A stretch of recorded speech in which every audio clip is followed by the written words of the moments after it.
Adventures of the Teenie Weenies. Chapter 1. The Teenie Weenies. Who are they, and where do they live? The Teenie Weenies are very tiny little people. The teeny weeny children are about half an inch in height, and the older Teenie Weenies are from 2.5 to 3 inches tall. Patty Penn is the tallest one, and he really is a teeny weeny giant, for he stands 4 inches in his stocking feet. The little folks are so small that a lead pencil to them is a great log, and a clothespin will keep the tiny fireplace burning for some time. A large cup of tea would almost hold the entire family, and they could go swimming all at once in a wash basin.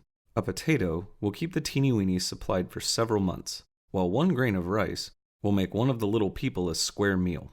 2 baked lima beans will make a meal for the whole family, and a thimbleful of butter will last a week. The Teenie Weenies are so small that big people would hardly notice them, and the little folks would have to be careful and keep out of their way. The Teenie Weenies live in an old shoe. They have built on a kitchen and a roof that covers the top of the shoe. An old hat is used by the little people for a schoolhouse and quarters for the army. On top of the hat is a tiny bell, which is used for a school bell and also as a fire alarm.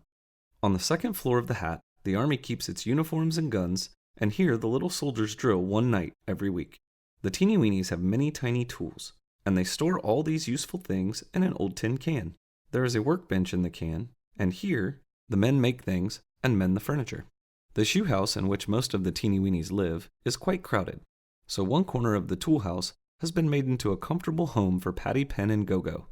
An old teapot has been made into a laundry, and here the Chinaman and Zip, the Teenie Weeny wild men, live and do the family washing each week. The little folks have made a cigar box into a wonderful hospital, and there the doctor lives. Mr. and Mrs. Lover have their own home and live with their 2 children, who are twins, in a baby shoe, which has been made into a beautiful bungalow. All of these tiny buildings are close to each other, under a certain rose bush, and there the little folks live happily together. The Teenie Weenies ask that the place where they live shall not be told, as they are afraid curious folks might come around to see them.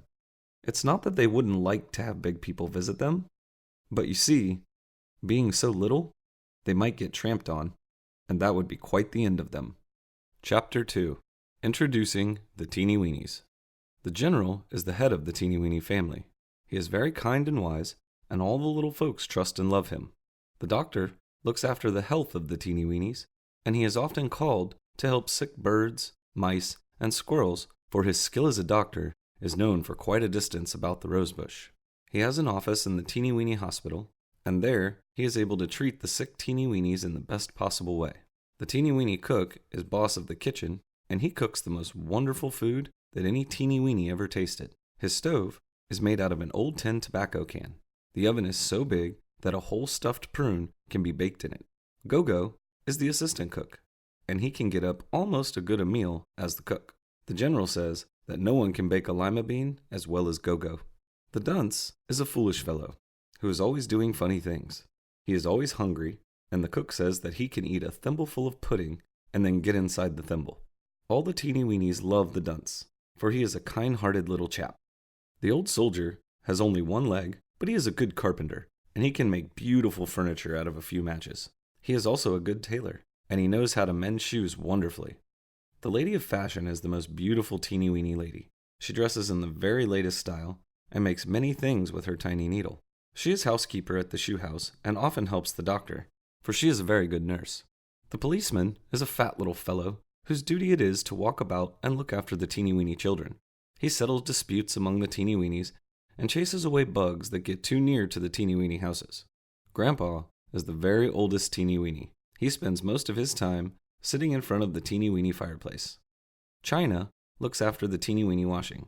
He lives in an old teapot, which has been made into a fine laundry. The spout of the teapot makes a good chimney, for China must have a fire most of the time, as he needs hot water to wash the clothes and also a place to heat his tiny irons. Zip is the Teenie Weeny wild man. He came from a tribe of tiny wild men to live with the Teenie Weenies. He rooms with China and helps him with the washing. The cowboy is a great mouseback rider. In fact, he can ride most anything. He once rode a bucking grasshopper, but he said it was pretty hard work.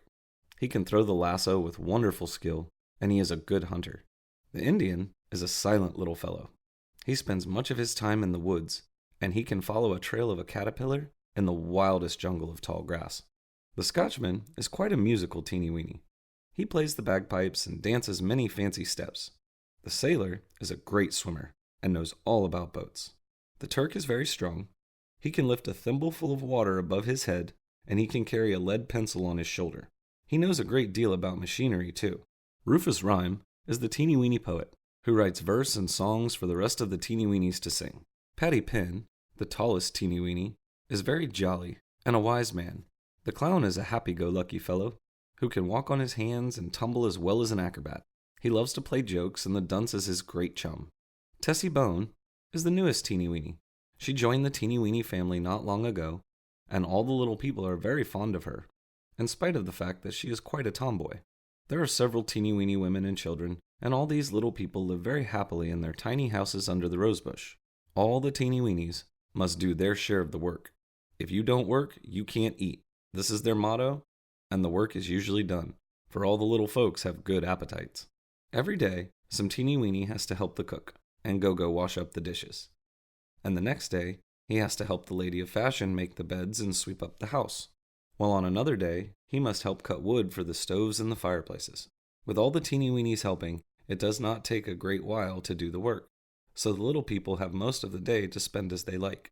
The teeny weenies are always ready to help a friend in need, and many times they have helped the squirrels, the birds, the rabbits, and the mice who live near the rosebush. Every summer, the little people plant a garden and raise many vegetables, which they store away in a great cellar under a tiny hill near the shoe house. Each fall, the cook makes delicious jelly and apple butter and puts up many cans of fruits and vegetables for use during the long winter. The little people smoke many fish and frog hams too.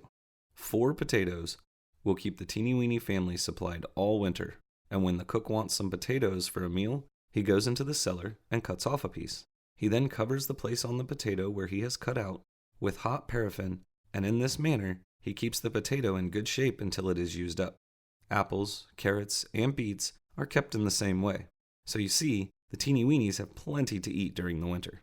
In the summer, they live on fresh fruit and vegetables from their garden, while once a week they buy a fresh minnow from a friendly kingfisher for a fish dinner. Occasionally they buy an egg from an old hen, which keeps them supplied with food for a long time.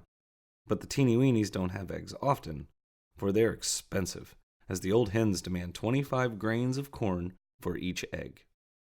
Chapter 3. The Easter Egg.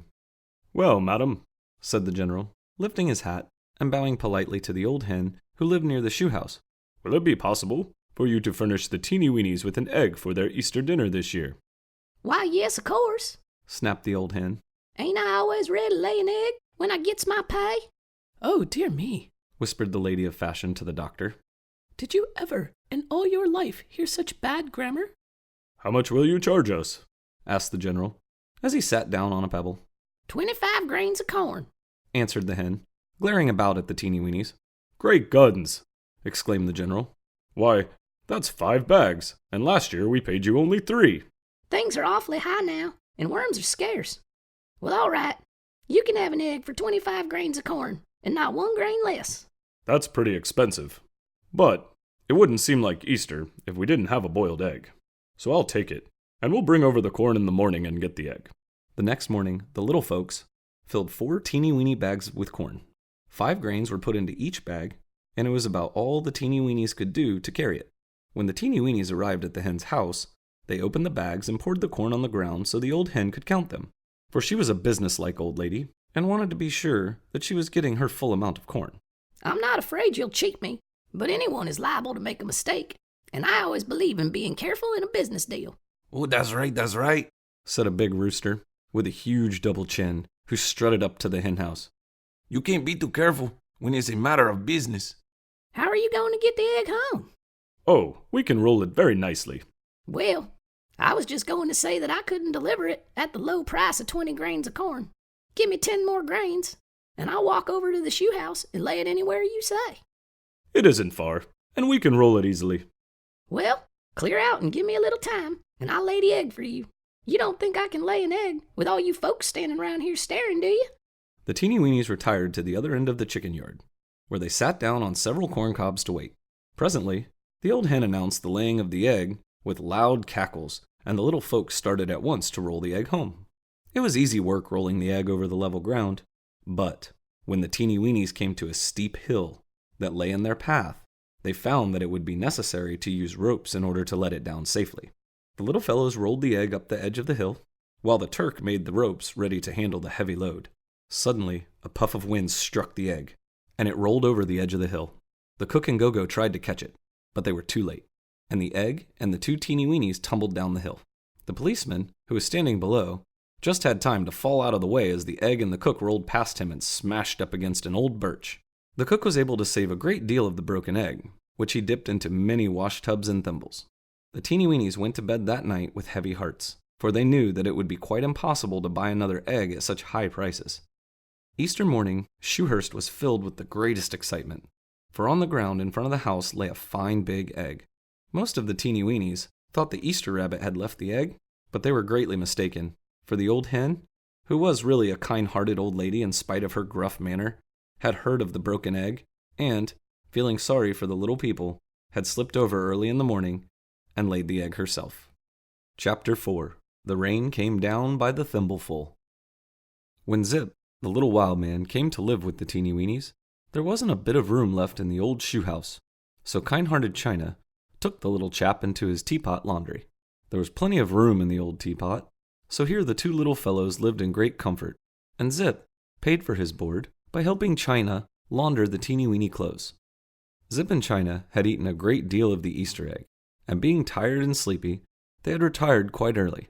When the little chaps lay dreaming in their tiny beds, a great storm came up, and the big raindrops came down by the thimbleful.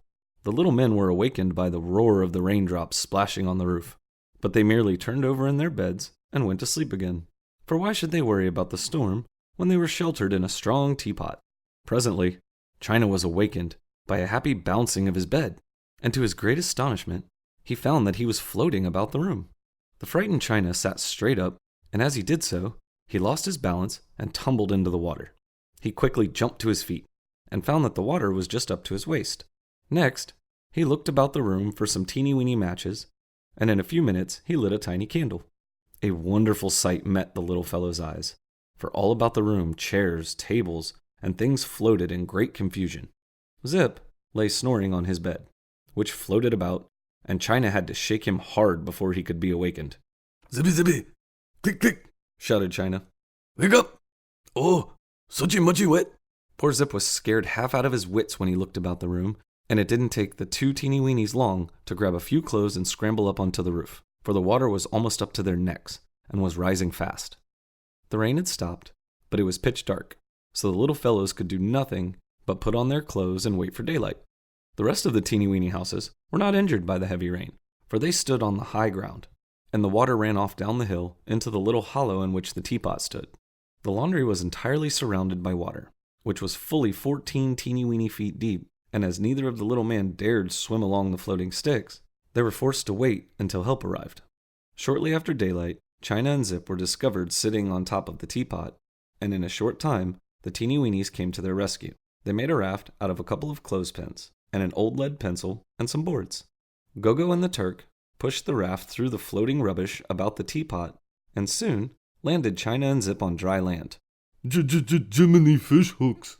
Exclaimed the Dunce, who was much excited over the rescue. When I go to bed tonight, I'm gonna take cork with me for a life preserver. Save me, save irons! Cried China, who had brought 2 of his flat irons through the flood. That's a mighty good thing you held on to those irons, Laughed the clown. They might have floated away. The ground around the laundry was a sight when the water finally settled, for the teeny-weeny woodpile was quite near, and pencils, matches, and many sticks lay scattered all over the ground. The Teenie Weenies carried 8 thimblefuls of mud out of the teapot, and in a short time the little folks had the laundry as clean as a billiard ball, for every one of the little people helped with all his might. Chapter 5. Gogo and the Cook Run Across an Early Bird. A few days after the big flood, Gogo and the cook washed up the breakfast dishes, cleaned the kitchen, and set out in search of a mushroom for lunch. There's some powerful big fat ones over in the big field, remarked Gogo. Why, there was one we saw one day what was so big The 4 of us done stand under it while it was raining, and never a single drop done touch us. Listen, whispered the cook as the little fellows were making their way through some tall grass. what in the name of goodness is that awful noise? Sounds powerful funny like. Suppose we go through the weeds and see what it is. The 2 teeny weenies pushed their way quietly through the thick weeds, and soon they saw a sight which made them laugh. A young robin stood at the side of a freshly spaded flower bed, and in his beak he held one end of a big fat worm. The other end of the worm was fast in a piece of earth, and the robin, with his feet braced, was holding on to the worm with all his might. The robin was gurgling and trying to call for help through his half-closed beak, and the 2 teeny weenies quickly saw he needed help if he wished to save the worm. Hold on tight, Shouted the cook, running up to the bird. and we'll get a pick and dig this old worm out for you. The bird nodded his head, while the 2 little chaps hurried over to the shoe house, where they secured a pick and shouted to the rest of the teeny weenies to follow. The Turk caught hold of the bird's tail and helped him hold on to the worm, while the dunce pushed on the robin's chest with all his strength. Gogo soon broke the piece of earth up with the pick, and with one gulp, the robin swallowed the worm. Whee! Exclaimed the bird, as he moved his head around to ease with the stiffened muscles. That was some hard job. I haven't worked as hard as that for my breakfast for a long time. I saw that worm, and I grabbed onto him, but he was a strong old fellow. He certainly did hang on to that piece of earth with a powerful grip. I hung right onto him, for I hadn't had a worm for several days, and I made up my mind I'd have him if I had to hold on all day. Well, you certainly got him all right, laughed the policeman. You bet I did, thanks to your help. Grinned the bird. How would you all like to hear a verse? Said the poet, who had been writing on a piece of tiny paper while the teeny weenies had been helping the bird to get the worm. The teeny weenies shouted that they would love to hear it. The verse is titled, Would You? Said the poet, as he stepped onto a piece of earth in full view of the little people. I'd love to be a little bird, and hop about the trees, and an aeroplane above the land, and fly across the seas. I wouldn't like to eat the things that little birdies do, for I don't care a bit for worms. Now honestly, do you? Chapter 6. The Dunce Picks a Soft Place to Fall. Every Sunday afternoon, when the weather was pleasant, the teeny weenies took a long walk. It's good for your health, the general told them. And besides, it's a good way to relax in the afternoon. One Sunday, while they were out on their walk, they stopped near a house to chat a bit with a couple of sparrows. And as the little party talked, the general happened to see the dunce crawl up a vine onto a window sill and disappear through the open window. Mr. Policeman, I wish you would follow the foolish dunce and see what he is up to. The policeman quickly followed the dunce through the window, but presently he appeared on the sill and motioned to the general to come up. The general climbed the vine, followed by the rest of the teeny weenies, and crossing over to the inside of the window sill, he saw a most alarming thing. Right below him stood a table, and on the table stood the dunce, almost knee-deep in a piece of custard pie. Well, sir, cried the general sternly, while the rest of the teeny weenies tried to keep from laughing. Haven't I told you not to meddle with things when you go into people's houses?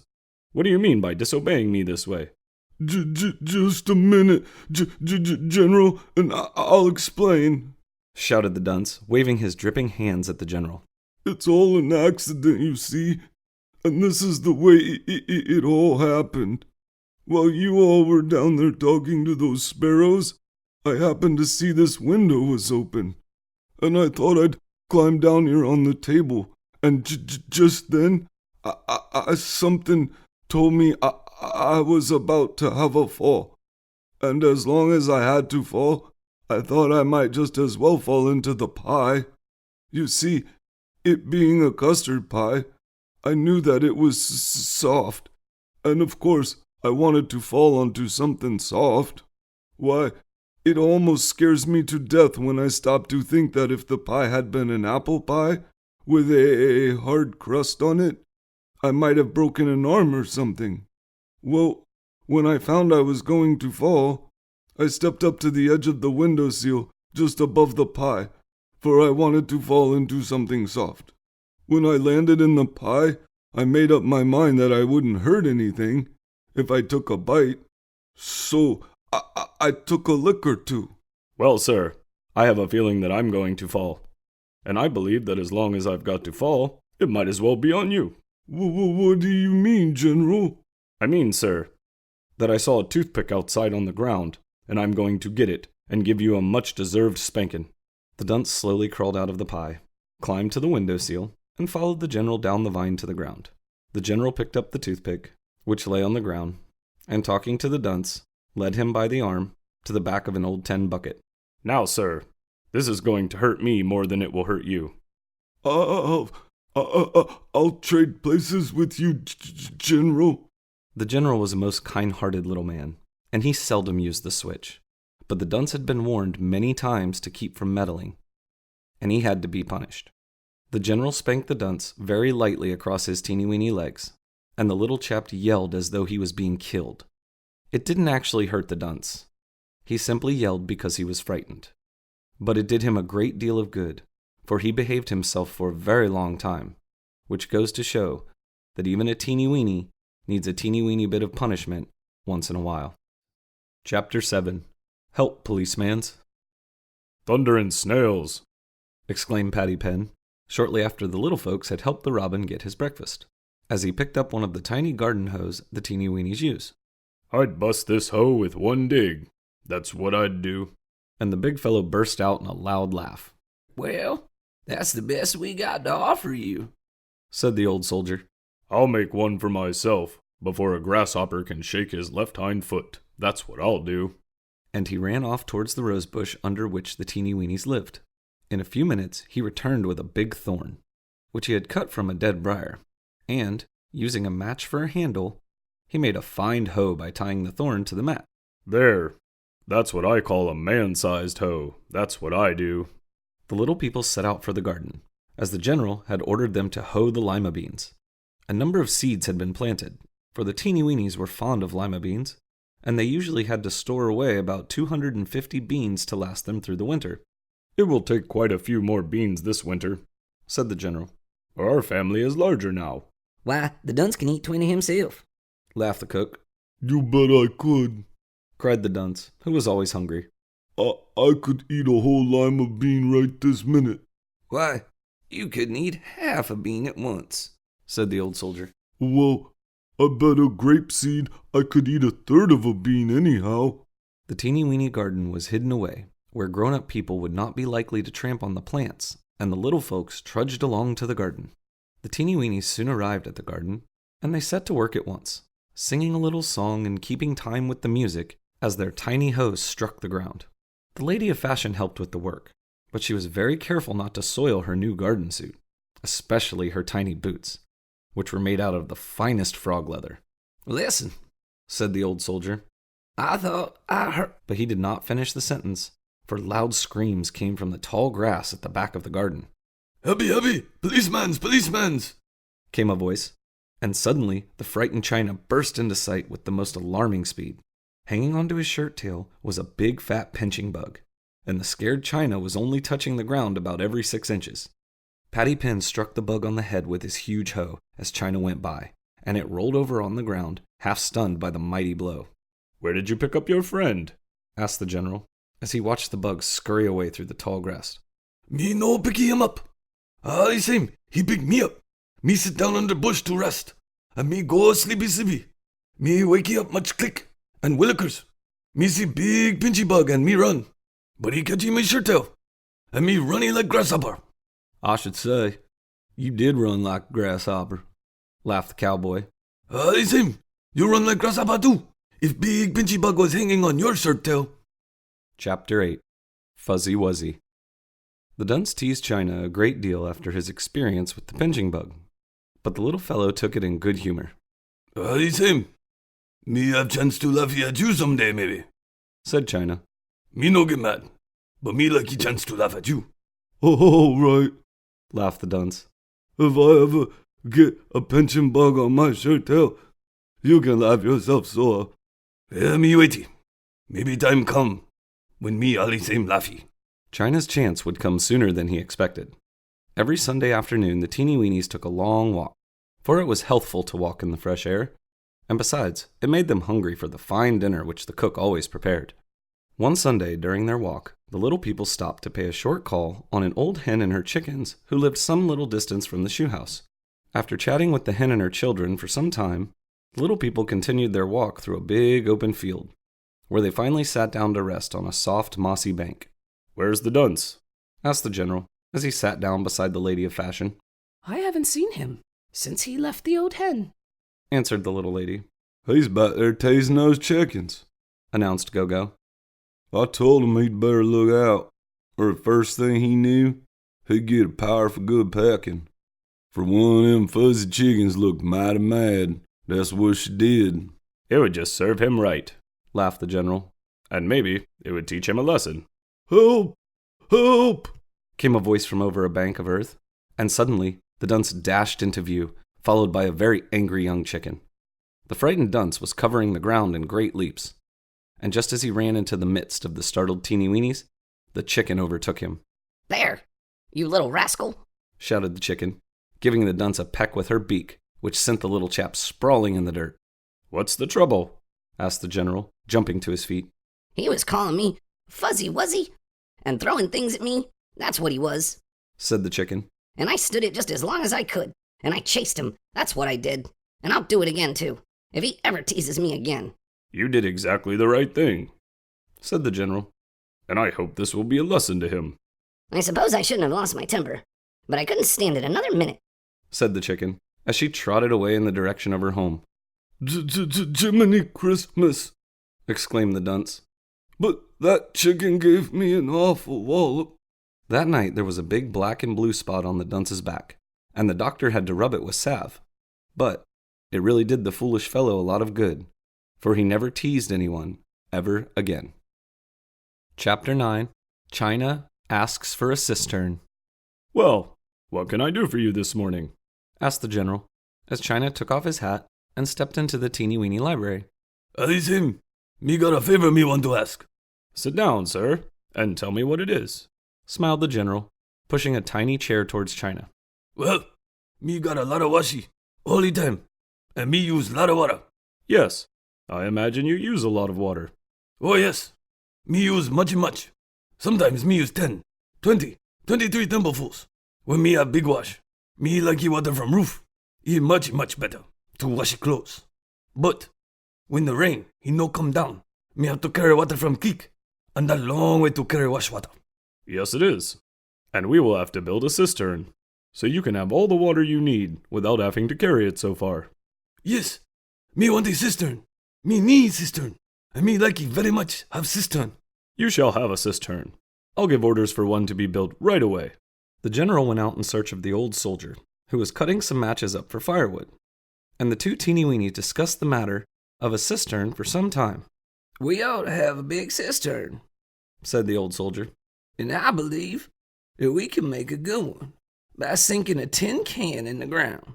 After a great deal of talk about the matter, the little men decided to build the cistern as near to the center of the little village as possible. You see, if we build it at some central point, we won't have to lay so many pipes, and we will be able to catch all the water from most of the roofs. The next morning, the little people went to work, and while several of the Teenie Weenies dug a deep hole near the shoe house, the rest went out in search of a tin can to fill the hole. On an ash heap, not far away, they found an old tin can, and after a great deal of labor, the little folks rolled it up to the hole. When the hole had been dug deep enough, the Teenie Weenies rolled it in, and then filled the earth in around the edges, so that when the work was done, only the top could be seen. The Teenie Weenie used dry hollow reeds for water pipes, and when they had been painted thoroughly with a waterproof paint, which the old soldier boiled up in a thimble, they carried the water nicely. The pipes were connected up with the spouting from the tiny roofs and laid in trenches to the cistern. The top of the can was cut off, and a tight-fitting cover was put on. A little door was left in the top of the cover, so a bucket could be lowered and water drawn up when it was needed. A bucket made out of a hazelnut was used for the purpose, and it took 3 buckets full to fill a thimble. Now me need is rain, and me hope it rain like everything tonight. Well, you may have your wish. Said the sailor, looking up at the sky. It sort of looks like we may have a shower tonight. The sailor was right. It did rain that night, and it rained hard. China was up at daylight to see whether the cistern had been filled, and to the great joy of the little chap, he found it full to the very top. Chapter 10. The Doctor Saves a Bird. Doctor, Shouted the dunce one morning as he popped his head into the library. there's a bird outside who wants to see you. All right, answered the doctor. Tell him I'll be out in a minute. I think he's a her. But anyhow, she's awfully excited, and I think something terrible must have happened. The doctor stepped out onto the teeny weeny front porch, and before the house, he saw a bird in the act of shaking a tear off the end of her bill. Well, madam, what can I do for you? Oh, doctor, Cried the bird. please save my baby. I have lost 2 babies in the last month. And please, oh please, save my last baby for me. Be calm, my dear lady, and tell me all about the case. Well, I had 3 lovely babies this spring, and about 6 weeks ago 2 of them were taken suddenly ill. I did everything I could for them, but they both died. And only last night my last baby was taken sick. A squirrel, who lives in a tree near my nest, told me about you, and I decided to come to you for help. I'll get my medicine case and join you in a minute. And the doctor took off running into the tiny house. He soon returned. Jump onto my back, and I'll take you to my baby in a jiffy. The doctor climbed onto the bird's back, and in another minute, he found himself sailing over the tops of the trees, so fast he could scarcely breathe. In a few minutes, the bird landed on a bush and quickly hopped to a pretty nest, hidden beneath the green leaves. The doctor slid off into the nest, where he found a young and very sick bird. Let's see your tongue. But the poor bird was so sick he could hardly open his mouth, and the doctor was forced to take hold of his beak and help. Next, the doctor examined the bird's eyes and felt his pulse. What has the patient been eating lately? I have given him only the nicest and fattest bugs and worms I could find. Madam, your baby is a very sick boy, but I think I can save his life if you will follow my advice. I'll do anything to save my boy. First, the patient must not have much to eat. He will have to have a special diet, which the teeny weeny cook will prepare for him. The patient must be kept dry at all costs. I never leave the nest when it's raining, and I keep him just as dry as can be. You keep the rain off your child, no doubt, but the nest gets wet, and it must be kept dry too. The bird carried the doctor back to the shoe house, where he soon had made arrangements for taking care of the sick child. The teeny weenies carried boards over to the tree and pulled them up to the nest with ropes and pulleys. They built a strong framework over the nest and roofed it with cardboard, which was given several coats of waterproof paint. This roof will keep the nest dry, said the doctor, when the work had been done. And that is the most important matter. The cook made angleworm broth for the sick bird, and he cooked corn and rice in such a delicious way that the poor patient soon began to improve. At the end of a week, the bird was much better, and 3 weeks later, he was entirely cured. Chapter 11. Friday the 13th. Do you all know what day this is? Asked Gogo, as he stopped at the laundry door and looked mournfully in at China, who was singing loudly as he rubbed a tiny shirt up and down his washboard. Why, same at Friday. Yes, sir. Said the little teeny weeny sadly. It's more than just Friday. It's Friday the 13th. The same. What difference? When Friday comes on the 13th of the month, it's mighty unlucky. Answered Gogo, with a most serious expression on his little face. You all better look out, 'cause something always happens that is powerful unlucky on a day like this. Nothing happen unlucky to me. Me very happy. Me got a cistern full of water, and me got a lot of washing to do. So me too busy to be unlucky. And the little chap began washing all the harder. Well, just you remember that I all told you it was unlucky. I just wanted to warn you, that's all. And Gogo mournfully made his way to the lover's bungalow, where he left much advice to Mr. and Mrs. Lover.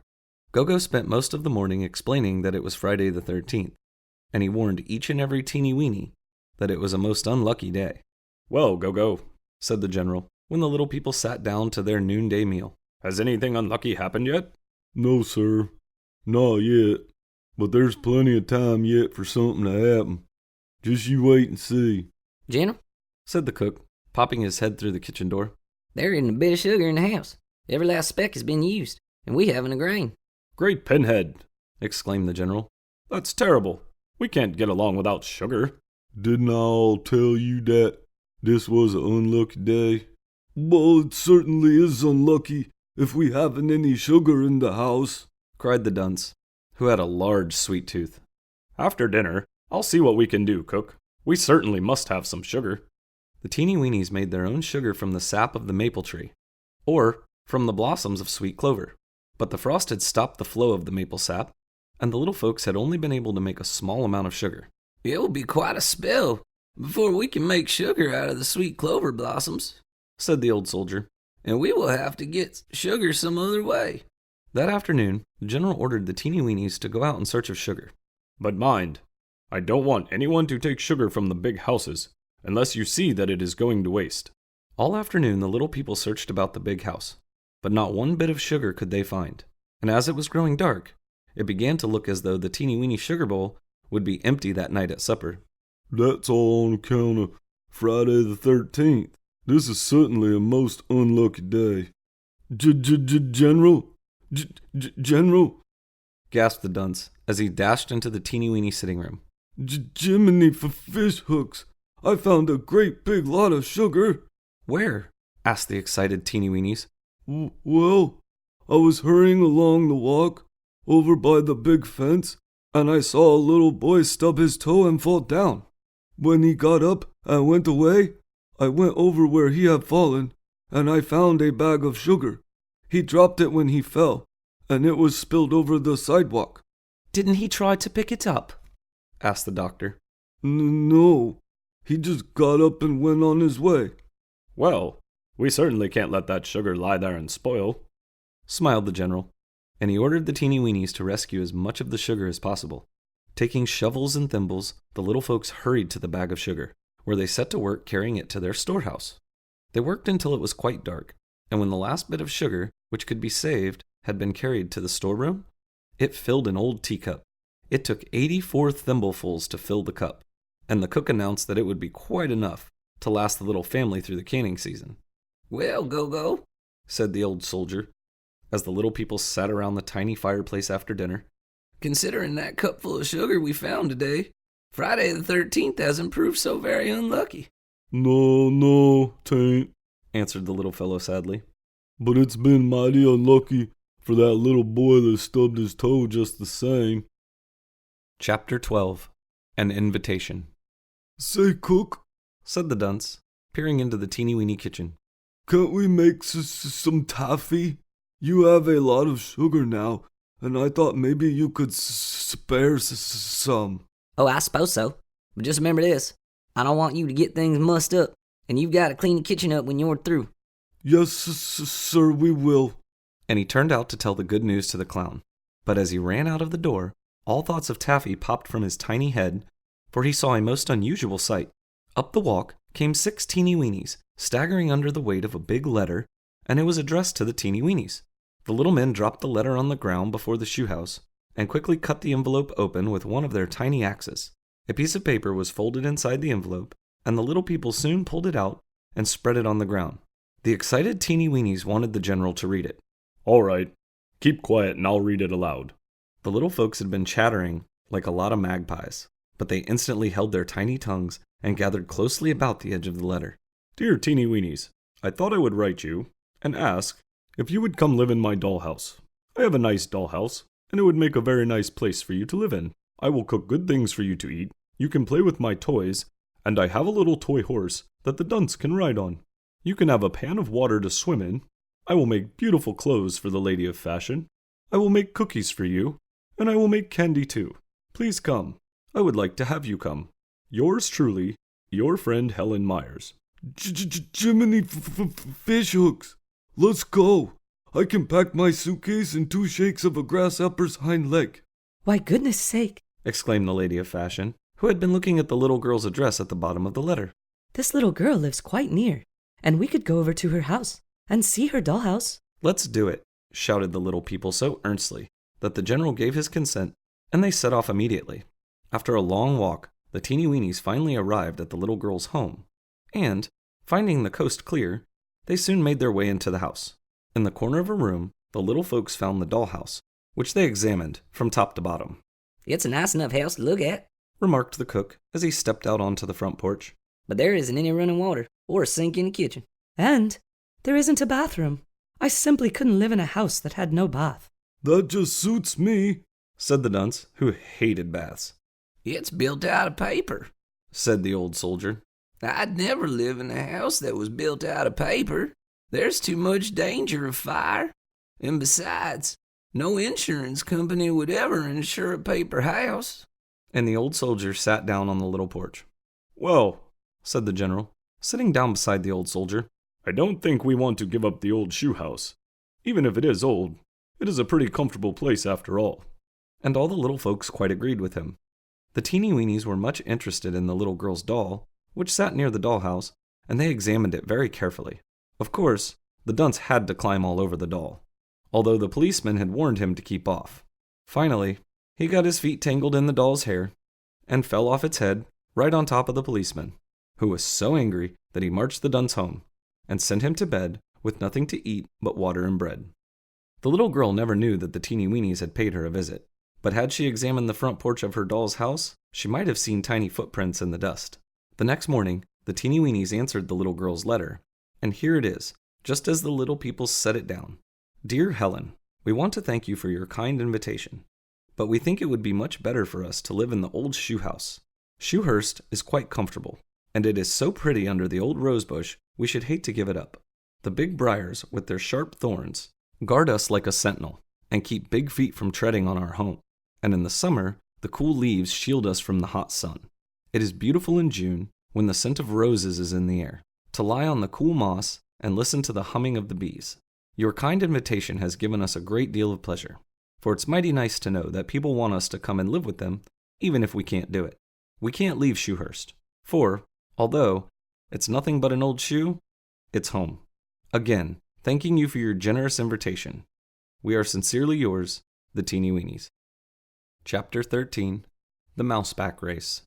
Although the Teenie Weenies refused to live with big people, they never tired of going into the big houses, for there were many wonderful things to see in them. It was mighty nice of that little girl to ask us to come and live in her doll's house, said the old soldier. But if we lived all the time in a big house, we'd get so used to them, we wouldn't care to visit them, and that would spoil a lot of our fun. For it really is a great pleasure to wander among the things the big people use. One afternoon, several of the little folks were taking a walk when they stopped before a big house. Let's go in and look around, said the dunce, who had fond hopes of finding something good to eat. It's him. This is house where Billy Mouse live, said China. That's so, said the general. Let's go in and make a call on Billy. All the Teenie Weenies agreed, and they quickly made their way into the cellar where Billy Mouse lived. The entrance to the home of Mr. Mouse was through a crack between two bricks. The general knocked loudly several times, and receiving no answer, he told the rest to wait for him, and stepped boldly in. He found no one at home, and so, leaving his card, returned to the waiting Teenie Weenies. I'm awfully sorry Mr. Mouse is out, said the lady of fashion, as the little people moved away. I haven't seen him for a long time. Well, here he comes now, cried the cook, pointing towards a pile of lumber at the other end of the cellar. And there's another mouse with him. Billy Mouse saw the Teenie Weenies and came bounding joyfully up to them. My, it does my eyes good to see you again, he cried. It's a long time since I've seen you. Motioning the other mouse to come up, he introduced her to all the Teenie Weenies. Oh, I'm delighted to meet you, the new mouse said, making a deep bow. Well, how have you been? Asked the general, sitting down on the edge of an old scrubbing bush. Oh, I'm in pretty good shape now, but I have had a very bad time for the last 3 weeks. I had a bad case of poisoning. Poisoning? That's rather serious. Yes, I was pretty sick for a time. Got a hold of some cheese that was tainted. You ought to be careful what you eat. People are always putting out food which has been poisoned. I know it, especially cheese. I'm always suspicious of cheese, but this piece of cheese, which made me sick, looked perfectly good. I smelled it and carefully tasted it before I ate it, and I thought it was all right. Let's have a race, suggested the cowboy. After the two mice and the Teenie Weenies had talked for some time, the mice agreed, and a race course was soon chosen. The race was to be run between two long boards, and an old scrubbing brush was brought up for a hurdle at the end of the track. The cowboy was to ride one mouse, and the dunce, who claimed to be a good rider, the other. Now, the man who rides down the length of these boards and jumps over the scrubbing brush first will win the race.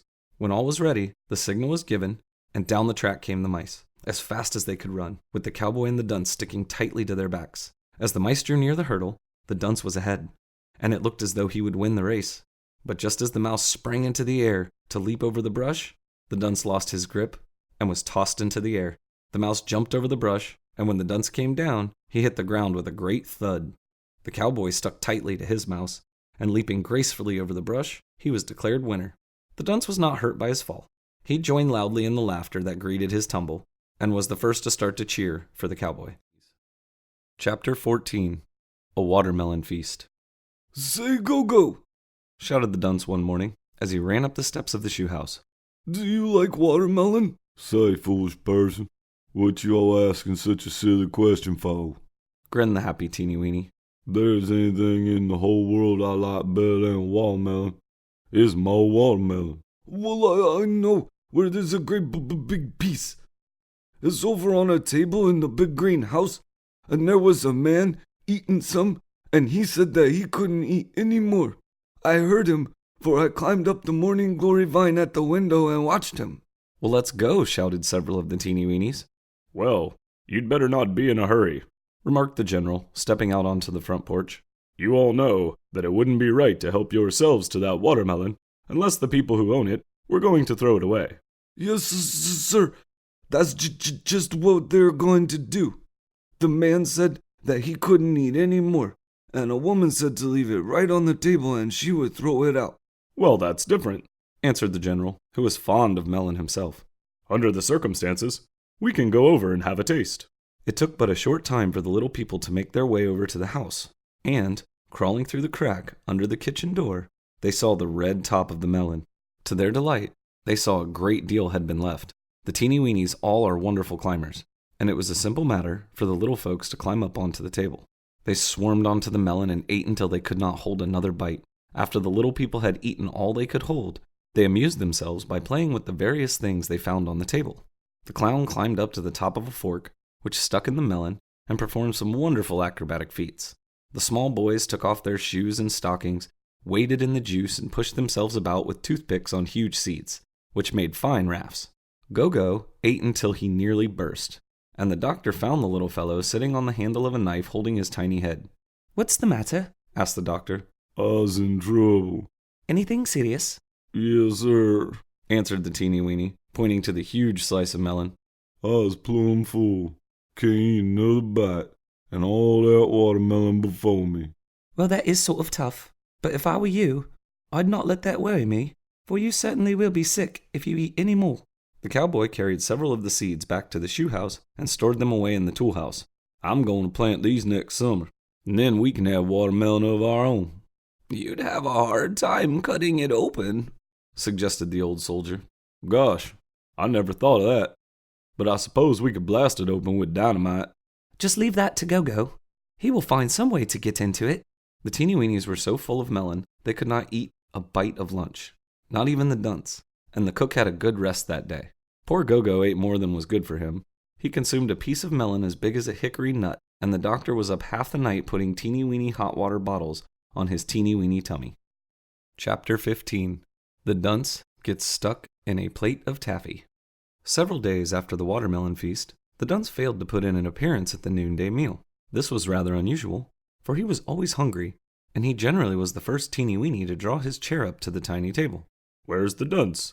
Asked the general, as he carved a slice from a big strawberry and dropped it onto the cowboy's waiting plate. I haven't seen him for a couple hours, answered the policeman. Let me see him. Grunted the Indian. Him go down garden path to big house. Well, I think something must have happened to him, for he is always the first to the dinner table. I think so too, Put in the lady of fashion. for he knew we were going to have a strawberry for dinner, and that would bring him if nothing else did. Just as soon as we have finished dinner, I think some of us had better go out and look for him. So as soon as the meal was over, the Teenie Weenies started out to search for the dunce. The Indian pointed out the house near which he had last seen the dunce, and crawling under the door, the Teenie Weenies began to look all about the place. Listen, Cried the cook, as he stepped over a safety pin. I thought I heard him call. Help! Help! Came a voice faintly from the next room. That's him. That's the Dunce's voice. Cried the sailor, and running through the doorway, they saw the tip of the dunce's cap, bobbing up and down over the top of a sideboard. Climbing up, The Teenie Weenies found the dunce standing up to his knees in a plate of sticky taffy. I'm stuck, sobbed the dunce. Yes, we can see you are, said the general with a smile, as he walked up to the side of the plate. After a great deal of work, the cowboy and Turk pulled the dunce out. What were you doing in that taffy? Asked the general, as he led the dunce up the garden towards the Teenie Weenie house. I saw the plate, and I just went up to get a taste, and... You got stuck fast. Yes, I did. And the dunce looked sad and sorry. Look here, you've got to stop this running away, or I'll send you off to the little girl who wrote us a letter and said that if the dunce would come and live with her, she would reform him, and make a good boy out of him. I think you need reforming. Yes? Said the dunce uncertainly. What do you think would have happened to you if we hadn't found you and pulled you out of that taffy? The dunce looked frightened. Why, I guess I would have been eaten. Chapter 16. The Great Field Day. The Teenie Weenies teased the dunce a great deal after his experience in the taffy plate, and if it hadn't been for an event which soon took place, he would have had to stand much more of their joking. For a long time, the Teenie Weenies had thought of holding a field day. Their interest in athletics probably started from the example of China, who had become quite expert as a pole vaulter. The little fellow made a vaulting pole out of a dry straw, and with this, he could vault over a dandelion with great ease. Do you all know that we could have a field day if we really tried? Asked Gogo one afternoon of a group of the little fellows as they sat watching China. Now, there's China, who could enter the pole vault. Turk can run fast and he can jump, and I can put the shot. Why, we could have a powerful fine field day. And say, exclaimed Rufus Rhyme, how's this for a yell? Raw, raw, raw. Zip, boom, fall. Teenie weeny, raw, raw, raw. The Teenie Weenies agreed it was a great shout, and they practiced the yell until they fairly rattled the leaves off the old rosebush. Everybody was greatly excited over the suggestion for a field day, and for several weeks, the little men trained for the great event. A place was chosen on a fine sandy spot near the shoe house where the little people could hold their games in perfect safety. A big board fence stood on one side, while a row of bushes protected them from prying eyes on the other side. For several days, the old soldier and Turk had worked hard getting things ready for the great day. Many hurdles were built out of matches, and 2 long poles were set firmly in the ground for the pole vault. The Teenie Weenie ladies, led by the lady of fashion, found a piece of an old silk necktie, which they cut up and made into many tiny pennants, on which they embroidered the Teenie Weenie monogram. The day of the great event proved to be warm and pleasant, and many tiny records were broken by the little folks. Gogo proved to be the hero of the day. Besides acting as a trainer to the athletes, he broke the Teenie Weenie record for the shot put, hurling the BB buckshot 42.5 teeny weeny feet, which is 21.25 inches in our measurement. This mighty effort beat the record by 2.5 feet, which had been held by Patty Penn for several years. Turk won the 120-yard hurdle race, beating the dunce by 2 seconds. The Scotchman won the 100-yard dash, while the clown took away the honors in the high jump. The little fellow cleared the match at 7.5 teeny weeny feet, or 3.75 inches. China set a new record for the pole vault. The little chap cleared the straw at 15 feet. The Teenie Weenies had a most wonderful day, and that night they held a banquet in honor of the occasion. The desks were removed from the floor of the schoolhouse, a huge table was brought in, and the cook dished up one of his finest dinners for the little people.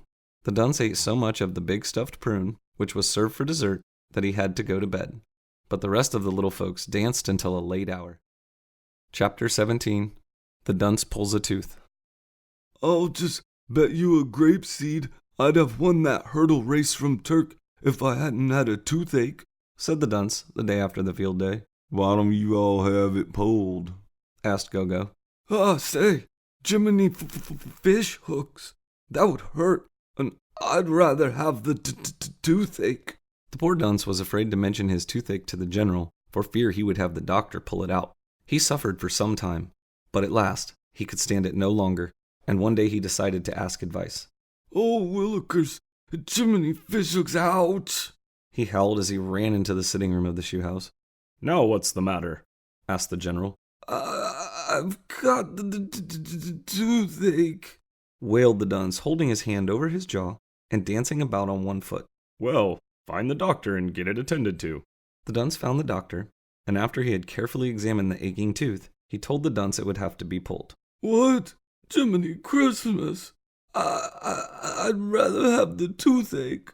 All right, just as you like, said the doctor. Can't you put something on it to make it quit aching? That tooth is in bad condition, and the only way to stop it for once and all is to pull it out. All right, sir. Pull it out. The doctor got out a tiny pair of forceps and a glass of water. He then had the dunce sit in one of the easy chairs and told him to open his mouth. Say, Doc, is it gonna hurt much? Yes, it will hurt a little. Say, Doc, couldn't I pull it myself? I suppose you could. You could tie a thread to it, with the other end fixed to a stone, and then get up on something high and drop the stone. That would certainly pull it out. That's what I'm gonna do. And the dunce jumped out of the chair and disappeared through the doorway.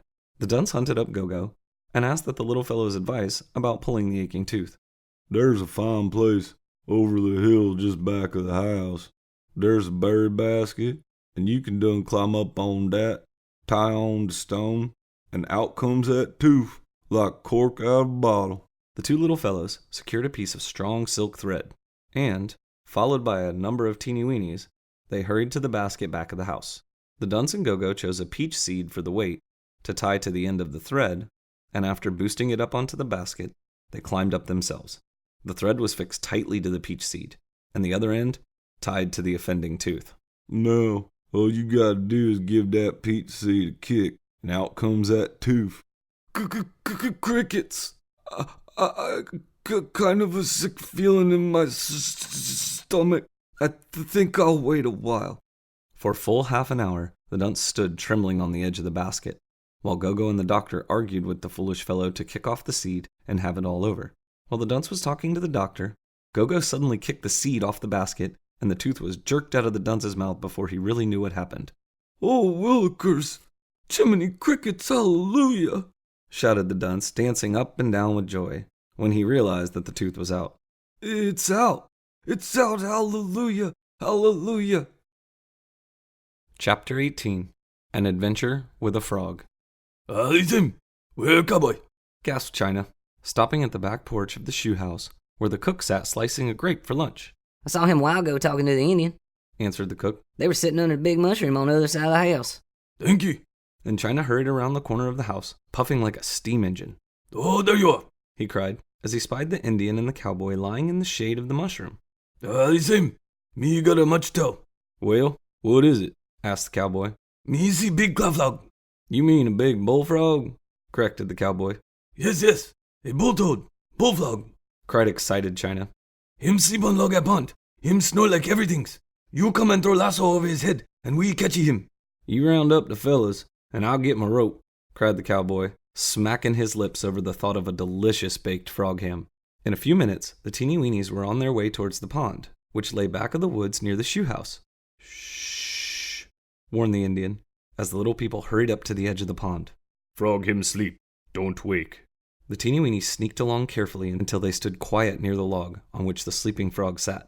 He was a big green fellow, and the teeny weenies scarcely breathed for fear they would awaken the frog and lose him. Several of the strongest teeny weenies held the end of the rope, while the cowboy crawled silently onto the log. Now, when I drop the noose over the frog's head, whispered the cowboy, you fellows jerk the rope and hold on for dear life. The cowboy slipped quietly up behind the frog and cleverly tossed the rope over the big fellow's head. Awakened by the rope falling about his neck, the frog gave a mighty leap towards the water. He was a powerful fellow, and went into the water with a great splash, pulling several of the teeny weenies with him. As the frog disappeared beneath the water, the teeny weenies swam for shore, where they were pulled up onto the bank by their friends, all sputtering, all soaked to the skin, but unhurt. When the teeny weenies discovered that none of the little folks had been hurt by the ducking, they laughed until tears ran down their teeny weeny faces. Ho, ho, ho, roared the poet, as he rolled over on the ground with laughter. I haven't seen anything so funny as this for a long time. It's almost as funny as the time the dunce fell into the dish of applesauce, giggled the lady of fashion. Goody gracious, exclaimed China, who had been looking on with wide open eyes. Listen, me didn't know that bullfrog, him so strong. Strong? Cried the doctor. I should say they are strong. Why, a frog has wonderfully powerful legs. He could kick a teeny weeny over an ice cream bucket with one blow of his hind leg. I wouldn't mind if one kicked me into an ice cream freezer, grinned the dunce, who was fond of ice cream. Chapter 19. Something About a Bear. It was a warm, lazy sort of morning, and very few teeny weenies were to be seen about the rosebush. Grandpa sat fast asleep in his easy chair on the front porch of the shoe house. Gogo was busily engaged carving a sugar bowl out of a large cherry seed, while several of the little men hacked at the woodpile back of the kitchen. The policeman was telling a couple of sparrows how the dunce howled over his tooth being pulled when the lady of fashion touched him on the shoulder. I beg your pardon, She said. but do you know where the general is? He's over at the tool house, Mom, Answered the policeman, touching his hat. Is he busy? I don't think so, Mom. He's just watching the old soldier and Paddy Pin, who are tanning a frog hide for shoe leather. Would you mind asking him to meet me in the library? I want to see him on a matter of great importance. With pleasure, Mom. Answered the policeman, and touching his hat again, he set off, while the lady of fashion returned to the shoe house. Well, my dear lady, Said the general a few minutes later as he stepped into the teeny weeny library, where the lady of fashion sat waiting. the policeman tells me that you want to speak with me. Yes, General. I have something important I want to talk to you about. I want you to do something for me. Something very nice. Will you? Why, I don't know. What do you want? Asked the head of the teeny weenies as he sat down in one of the tiny chairs. Well, while I was out walking yesterday with the doctor, we went into a house to get warm. And while we were there, we heard a little girl crying, as though her heart would break. The little girl had broken the wheel of her toy bear, and I wish you would get the boys to go over and fix it for her. She's a child who hasn't many toys. I don't see how we can spare the time just now, for we have 11 clothespins to split up into stovewood, but we'll do it anyhow, Said the general, as he saw the tears gathering in the lady of fashion's eyes. Oh, thank you so much. And the little lady kissed the general on top of his bald little head. That afternoon, the general and several of the teeny weeny men walked over to the house where the little girl lived and had a look at the broken toy. The bear was a big fellow, and one of the solid wooden wheels on which he moved about was broken in two. The axle is broken too, Said the Turk, peering under the board on which the bear stood. We'll have to make some long bolts to hold the wheel together, Announced the old soldier, who had been measuring the broken wheel with his tiny tape measure. After a great deal of talk and measuring, the little men hurried back to the shoe house, where they sat to work making the bolts and nuts necessary for mending the broken bear. The next morning, the teeny weeny workmen set off for the little girl's house, followed by a number of the little people who were curious to see the bear. As the little girl had been taken out for a walk, the coast was clear, and the little men started to work at once, while the rest wandered around, examining a doll's house and many other toys which stood about the room. The teeny weenies jacked up the bear, fitted in a lead pencil for an axle, bolted together the broken wheel, and in a short time, the little men had made the toy as good as new. When the little girl came back from her walk and found the mended toy, she was very happy, and she wondered, many, many times, just who had fixed the broken bear. Chapter 20. The Invention. I'll bet that little girl has wondered many times how her bear was mended, Chuckled the old soldier as he stirred up the fire with a big darning needle, which the little folks used for a poker. She must consider it quite a mystery. Said the lady of fashion. Speaking of mysteries, cried the Turk, does anybody know what the dunce is up to?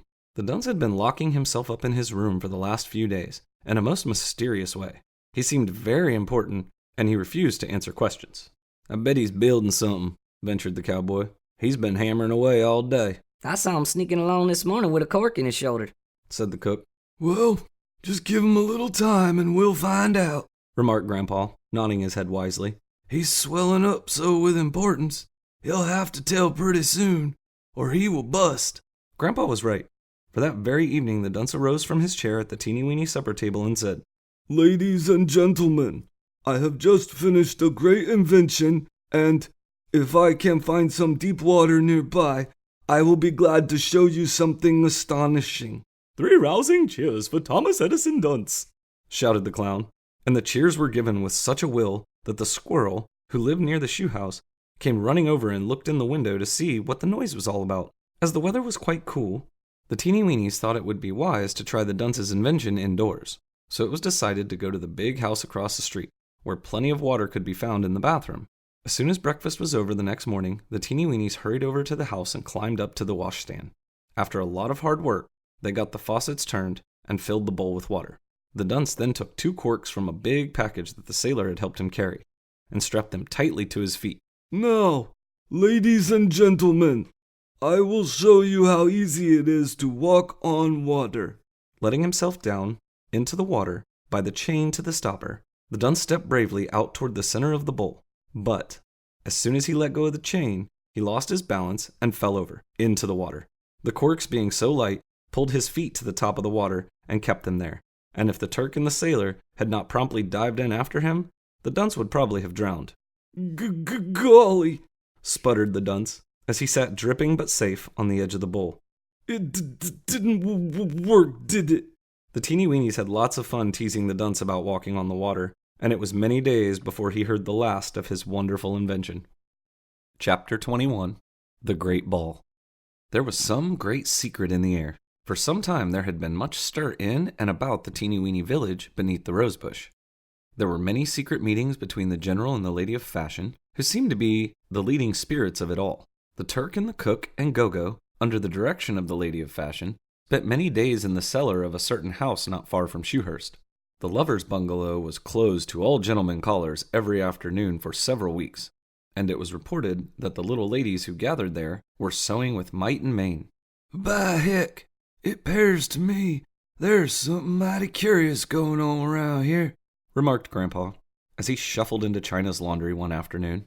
Such carryings on I haven't seen for a long time.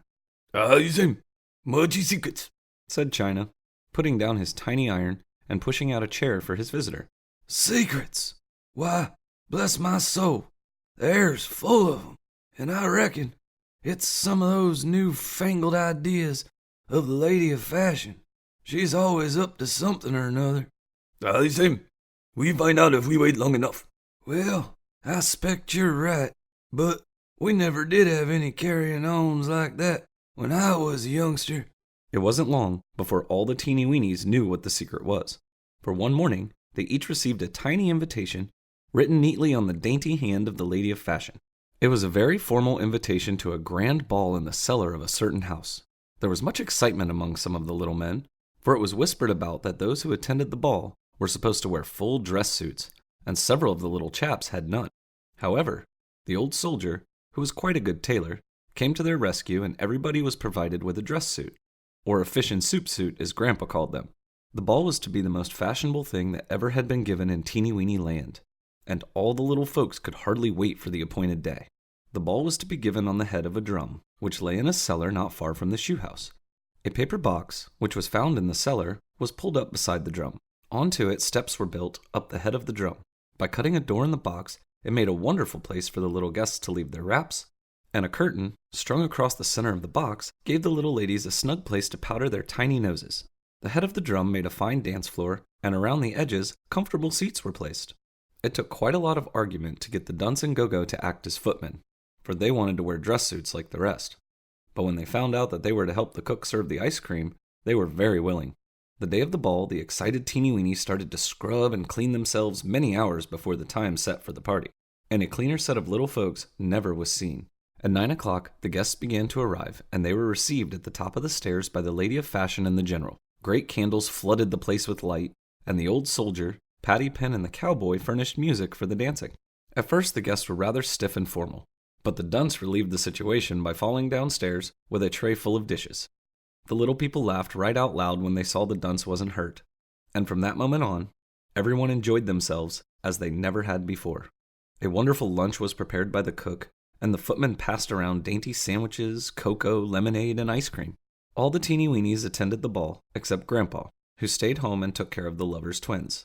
And everyone said that the ball was the greatest event that had ever taken place in the Teenie Weeny social world. "We had a wonderful fine time, Grandpa," cried the doctor when the little folks returned from the ball. "And we had awful good things to eat," announced the Dunce. "See, I brought some home for you." And the little fellow uncovered a tiny dish filled with ice cream. Once I went to a party, said Grandpa, dipping into the ice cream. It was along in March in '49. But the little folks were too tired to listen to the story, and they trudged off to bed, leaving the old gentleman to finish his ice cream and story by himself. Chapter 22. A Most Unlucky Mouse. Well, yawned Mr. Mouse, rolling off his soft cotton bed. I think I'd better go out and see what I can find for breakfast.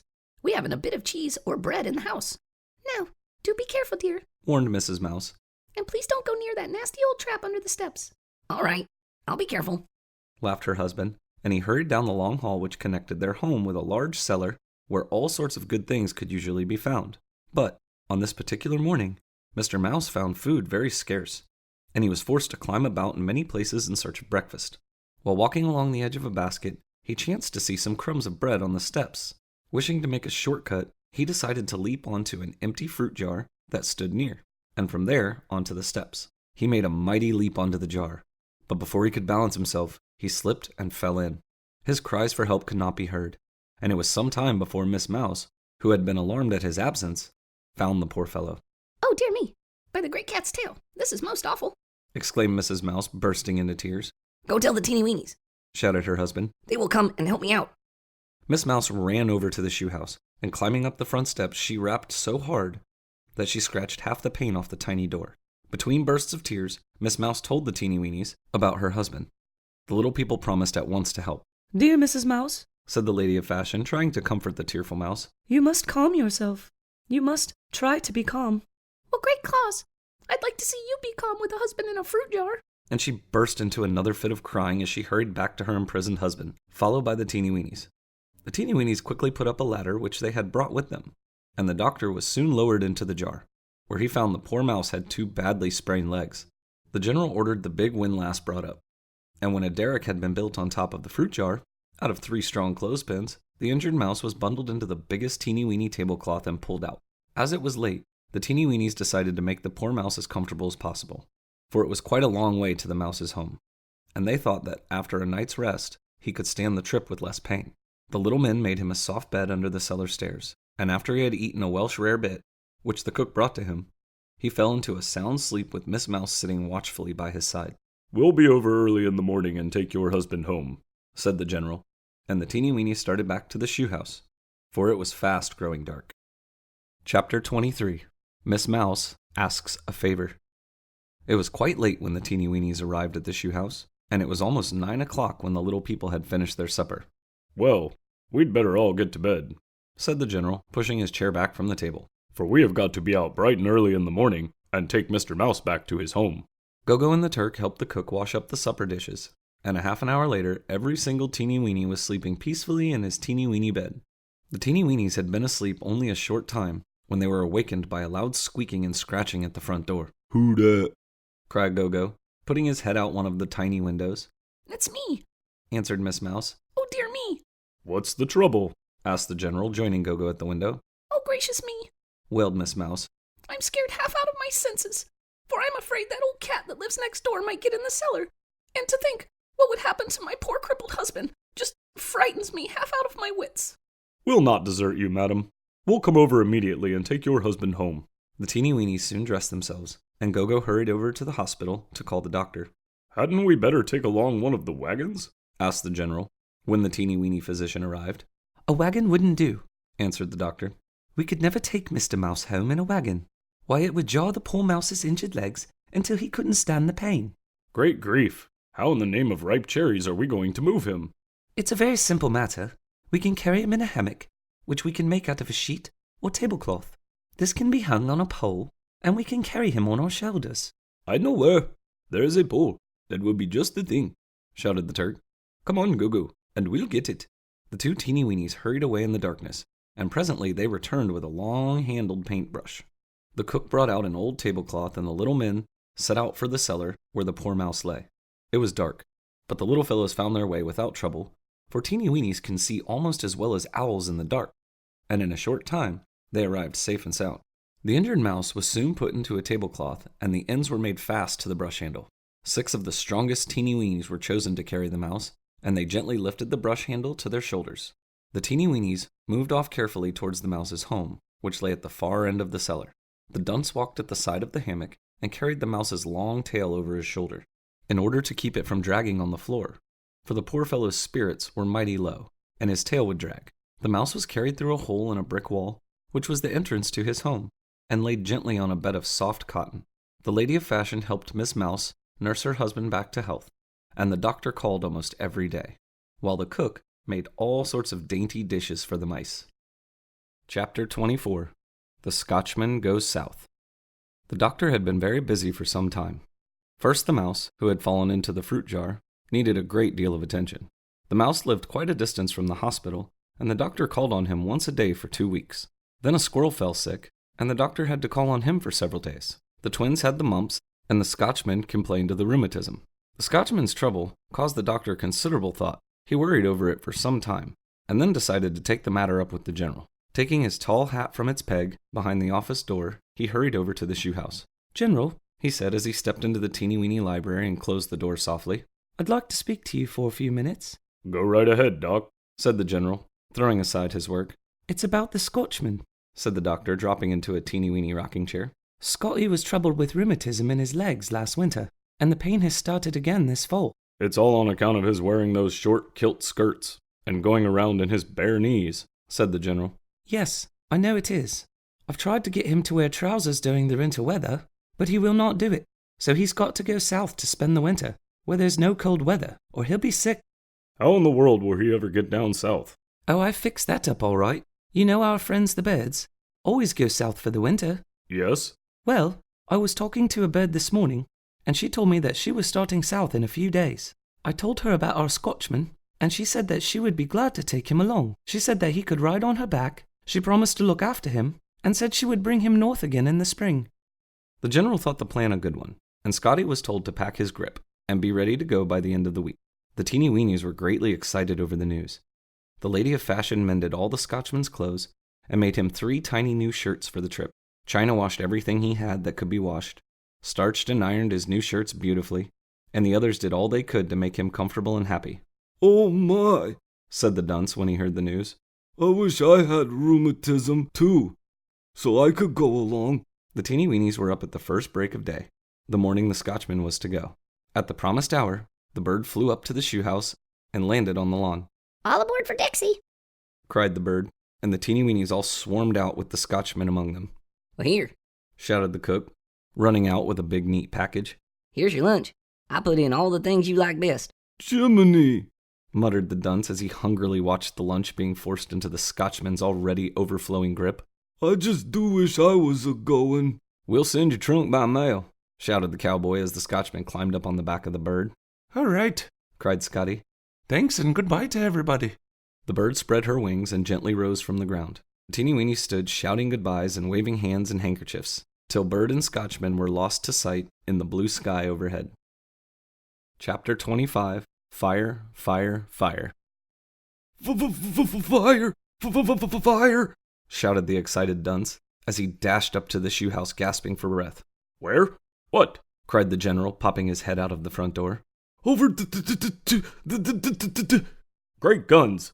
shouted the general, throwing up his hands in despair. "The house, or whatever it is, will burn down before you are able to tell us where the fire is. Out with it. Where is the fire? Quick." It's over to the lover's house," gasped the dunce, just as the Teenie Weeny fire engine and hook and ladder dashed up to the shoe house. "To the lover's house," cried the general as he jumped onto the running board of the fire engine. The little engine fairly flew over the melting snow, and it nearly fell over as it skidded dangerously around a piece of paving brick which lay in its path. Presently, the fire department arrived at the lover's bungalow, where they found clouds of smoke pouring out of the cracks around the back door and kitchen windows. As Mr. and Mrs. Lover had locked up and gone with the doctor to visit a sick mouse nearby, it was found necessary to break in the back door, and soon a stream of water was thrown into the smoky kitchen. China was ironing one of the general's shirts when he heard the news of the fire, and in the excitement he ran over to the lover's house, carrying the hot iron he had been using at the time.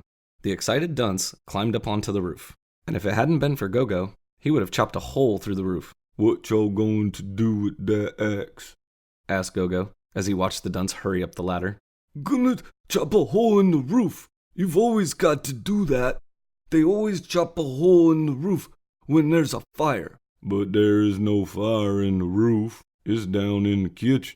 "Makes no difference. You always have to chop a hole in the roof." And if Gogo hadn't grabbed the axe from the dunce's hand, the foolish fellow would have done a lot of damage with it. Almost a teacup full of water was thrown into the tiny kitchen, and it did more damage than the fire. For really all that burned was a bean, which Miss Lover had put on the stove to cook, and which had boiled dry. Chapter 26. The Dunce Takes a Tumble. Crickety! Exclaimed the Dunce as he dropped into a chair before the teeny weeny fireplace. Since the Scotchman left, it's as dull around here as a lady's pocket knife. And the little fellow blinked mournfully into the fire. What's wrong, Dunce? Asked the lady of fashion, looking up from her sewing. I want to take a walk or something, and everybody is busy. Why don't you go get Gogo to go along? He always likes to take a walk. He and the cowboy and the Turk are building a fly trap over at the tool house. The sailor and the Indian are helping the cook get a spoiled potato out of the cellar. Patty Penn, the doctor, a general, and a soldier are having a meeting at the hospital. And the clown and the poet are out in the backyard talking nonsense with a sparrow. I'd love to take a walk today, but I promised to mend this dress for Miss Lover, and it has to be finished by 4 o'clock, as she and Mr. Lover and the twins are invited over to the squirrel's house for dinner. Why don't you go over to the laundry and try Chuck and Zip? Maybe one of them would like to take a walk. I never thought about China and Zip. And jumping up, he hurried over to the old teapot, where he found Zip toasting his shins before the fire. China had just gone over to the hospital to deliver some shirts to the doctor, but Zip was ready for a walk, and in a few minutes, he slipped on his sweater, and the two teeny weenies set off together. There was one place the teeny weenies loved to visit best of all, and that was any big house where big people lived, for there were always so many big and wonderful things to see. The two little fellows made their way straight to the nearest big house, and crawling under the door, they began to investigate the place. Let's crawl up on that, said the Dunce, pointing to a shelf high above their heads. And maybe we can find something good to eat. After a hard climb, the two teeny weenies landed on the shelf, but they found nothing but glass fruit jars which towered above their heads. Say, Zip, that jar hasn't got any top on it, and there are pickled peaches in it. I've just been thinking that we could get up on the shelf above, and you could hold a string while I slid down into the jar and got some of the fruit. After a long hunt, the two teeny weenies found a piece of string, and climbing up to the shelf, the Dunce started to slide down into the jar. He got nearly halfway down when the string snapped, and the little chap dropped with a loud splash into the juice. Poor Zip was scared half out of his wits, and ran off for help as fast as his legs would carry him. He found 3 of the teeny weenies in the tool house, and grabbing up a piece of rope, they followed the little fellow at top speed. When they all climbed up onto the shelf, they all bust out with laughter, for the Dunce was a funny sight, standing on a pickled peach with juice dripping off the end of his nose. The cowboy threw a rope to the Dunce, and the rest of the teeny weenies soon pulled him to safety. Say, gasped the Dunce, rubbing the juice out of his eyes. Don't tell the general. He'd give me an awful scolding for getting into this mess. Well, you know that it's not right to go meddling into things, said the cowboy. But if you promise not to try anything like this again, we'll not tell on you. I'll promise. But look at my clothes. They are spoiled. Me fix that all right. Cried Zip. Me take you to laundry and wash all clothes for you. Taking a roundabout ways, so not to be seen, the Dunce and Zip soon reached the laundry, where the Dunce stripped to the skin and crawled into China's bed, while Zip washed and dried the soiled clothes. They still smell a little of the pickled peaches. Your clothes not smell much like peach, said Zip, sniffing at the Dunce. Nobody notice him. As it was nearly supper time, the Dunce hurried over to the shoe house, and when he drew his chair up to the tiny dinner table, the lady of fashion looked suspiciously at him. Something smells funny, remarked the little lady. Smells sort of like pickled peaches, chuckled the cowboy, winking at the Turk. The poor Dunce turned as red as a cranberry, and he was most uncomfortable for a few minutes. But fortunately, the talk turned to other matters, and he felt very much relieved. While he ate his supper, the Dunce made up his mind that he would never enter another pickle jar. And to his credit, let it be said that he has strictly kept his word. Chapter 27. The Clown Falls Off a Spool and Knocks Down a House. After his experience in the pickle jar, the Dunce made a resolution to try to be good whenever he went into a big house. But the busy little fellow couldn't keep out of mischief, and it wasn't long before he got into trouble again. He didn't really mean to be naughty, for he was a most kind-hearted little chap, but being so full of life and so curious, he simply couldn't be quiet. He loved to look into everything he saw, and being a good climber, he wanted to crawl over everything. The little people had been skating all morning, and they had stopped at a house on their way home to warm themselves. The Dunce had gone prowling about the place, and had found a child's playroom with many wonderful toys in it, which he wished his friends to see. Jiminy Christmas! There's building blocks and dolls, chairs and tables and everything. Come on in. The Teenie Weenies followed the Dunns to a nursery where they found all sorts of pretty toys. The little folks enjoyed themselves for some time looking at the many playthings. But the thing they liked the most was a beautiful ark house made out of building blocks. Of course, the Dunce had to climb to the very top of the house, where he sat shouting at the Teenie Weenies below. Jinx, you get a dandy view up here. I can see way over to the other side of the room. You'd better come down, warned the doctor. The first thing you know, you'll fall off and break your foolish neck. At this moment, the clown, who had been balancing himself on a spool, suddenly slipped and went crashing into the house. Run for your lives! Screamed the cook as the house toppled forward. One of the small boys, who had started to climb up the house, clung screaming to the column, and the Dunce gave a mighty leap off the top, while those who were on the floor ran with all their might. The house came crashing down, and it was the luckiest thing in the world that no one was badly hurt.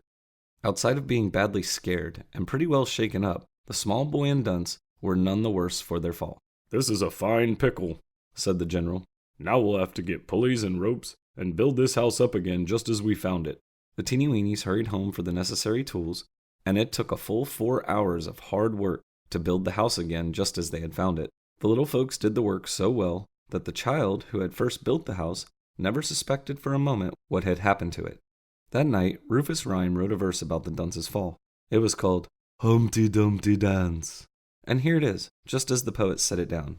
20 times a day or more, the dunce goes tumbling on the floor. He must be made of iron and rock to stand so many bumpy knocks. Chapter 28. The Army is Put to Rout. The old derby hat, which the Teenie Weenies used as a schoolhouse, was also used as an armory. The second floor was given over to the army, and here the little soldiers drilled every Wednesday night. Their tiny guns and uniforms were kept in little cases which stood around the room. The uniforms were spotless, and the tiny guns shone as bright as the new moon. About 4 times a year, the general ordered the army out for a practice march. "It toughens the men up and makes better soldiers out of them," he said. And most of the little soldiers seemed to like the experience. One morning, a tiny paper was pasted on the bulletin board, and this is what it said, just as it was written by the general. Special notice. Thursday morning at 8 o'clock, every enrolled member of the army will meet at the armory for a practice march to the big woods and back. The general, commander-in-chief of the Teenie Weeny army.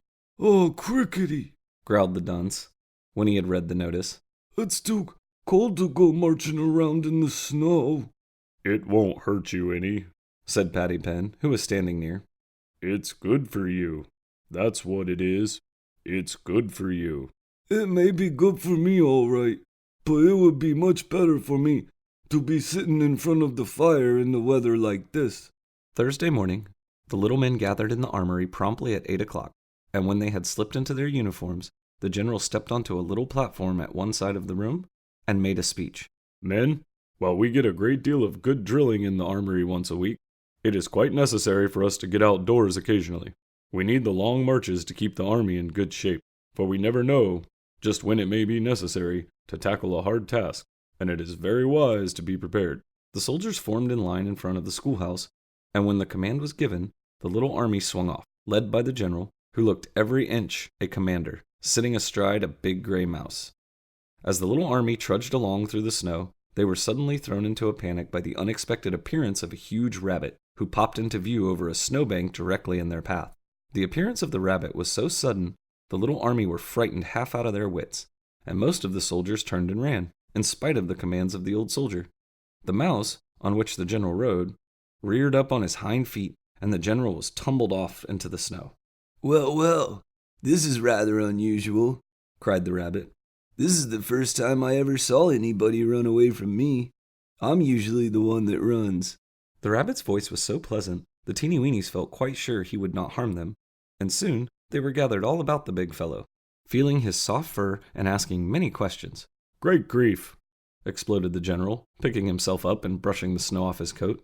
"That's a fine way to come bouncing onto an army. You came on us so quietly, and suddenly you gave us a great start." "I have to go along quietly. I have to sneak around, for there are so many hunters and dogs who are always on the lookout for us poor rabbits.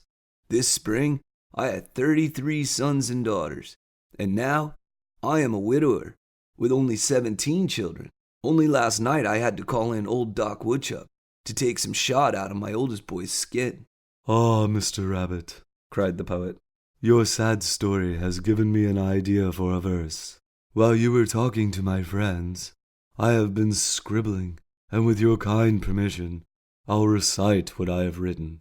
I would be delighted to hear it if it isn't too long.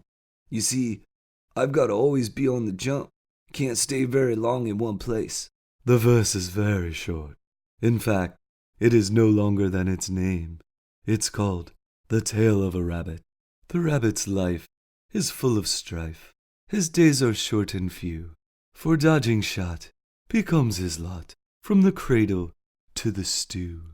A very truthful and beautiful piece of poetry, said the rabbit, brushing a tear from his furry cheek. I hope you will excuse me now, for I must hurry home and call the roll, and see whether any more of my children are missing. The teeny-weeny soldiers watched the rabbit hop away, and then they fell into line and continued their march to the big woods. Patty Penn and the cook had gone ahead of the army with food for the soldiers. They drove one of the army wagons, which was pulled by a team of mice, and when the hungry little soldiers arrived, they found a thimbleful of hot soup and other good things to eat. After the men had rested for a time, they set out on the trip home, where they arrived safely, a tired but happy and rosy-cheeked army. Chapter 29. Coughing Syrup. General, said the doctor, walking into the teeny-weeny sitting room where the general sat before the fireplace. I need some help.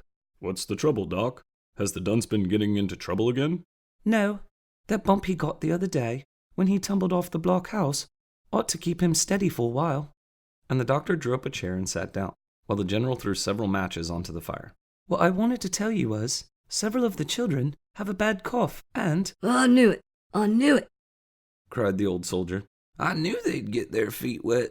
They were over in the garden yesterday, sliding on some ice in a saucer.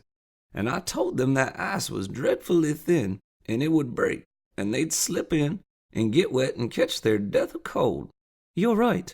They got their feet wet, caught bad colds, and I haven't a bit of cough syrup in the house. I know where there's some, cried the clown, who had been listening to the conversation. The Dunce and I were looking for some pills to use as bowling balls, and we saw a big bottle of cough syrup on the bathroom windowsill of that house next door. We'll go over and get some for you, Doc, said the general. It will do us good to have the exercise. Glad for an excuse to get out, the teeny weenies were soon on their way to the cough syrup. The windowsill on which the bottle of syrup stood was very high, but the clown and the cowboy soon climbed to the top, lowering a piece of thread that the two teeny weenies had carried between them just for such use. They soon pulled the rest of the little people up beside them. Now, said the Turk, who had been examining the bottle of syrup, 4 or 5 of you fellows, get hold and tip the bottle. I'll hold the spoon. Somebody has thoughtfully left beside it, while you pour out a dose. Goodness gracious, cried the lady of fashion. We don't need a whole spoonful. Well, it says on the bottle, 1 teaspoonful for children. So it does, so it does, cried the little lady as she stood on her tiptoes and carefully read the label on the bottle. You see I'm right, don't you? The doctor told me to read carefully what it said on the bottle, and to bring about 3 doses. It says 1 teaspoonful is a dose for children, so we'll take about 3 spoonfuls. But that does seem an awful lot of medicine, said the lady of fashion, doubtfully. It makes no difference. I'm going according to directions. The teeny weenies poured out 3 spoonfuls of the syrup, which filled half an English walnut shell. Mercy on us, cried the doctor, when he saw the teeny weenies carrying the heavy load of syrup up the walk to the shoe house. You don't bathe in cough syrup. Well, I went according to directions. The directions are all right for big children, but ours are teeny-weeny children. Oh my, I never thought of that.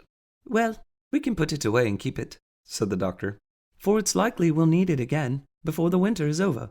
The doctor took out enough of the syrup to give the children each several doses, and the rest was put in the half of a large English walnut. It was then carried to the cellar, covered tightly and put away for future use. Of course, the dunce had to get into trouble while the rest of the teeny weenies were getting the syrup.